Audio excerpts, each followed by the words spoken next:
इजाज में भी दोस्त गोड़ा दोस्ते चे फायदे रोज गजा दोस्त रवा हमेशा नी रात दे मन हो। বর্তমান সময়ে হিপ হপ জগতের র্যাপ গান দারুণ জনপ্রিয়।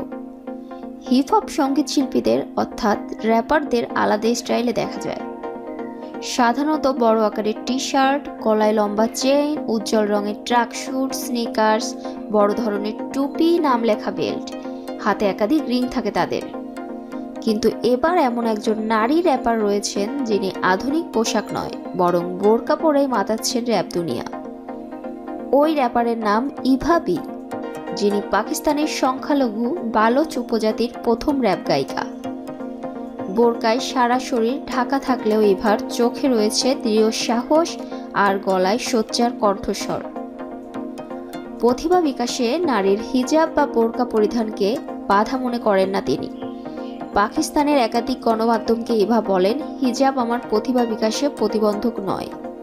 2014 সালে গান গাওয়া শুরু করেছিলেন ইভা, কিন্তু মানুষের সমালোচনা শুনে গান গাওয়া থামিয়ে দিয়েছিলেন তিনি। 4 বছর গান গাওয়া থেকে দূরে থাকার পর ভাইয়ের কাছ থেকে বোরকা পরার শর্তে গান গাওয়ার অনুমতি পান ইভা। কোক স্টুডিওর কানাইয়ারি গানে কণ্ঠ দিয়েছেন ইভা। গানটি তাকে বিশ্বব্যাপী জনপ্রিয়তা এনে দেয়। এই গানটি 19 জানুয়ারি প্রকাশের পর থেকে এ পর্যন্ত ইউটিউবে ভিউ হয়েছে 1,17,00,000-এর বেশি বার। সেলিব্রিটিদের সব নিউজ পেতে আমাদের চ্যানেলটি অবশ্যই সাবস্ক্রাইব করবেন। ধন্যবাদ।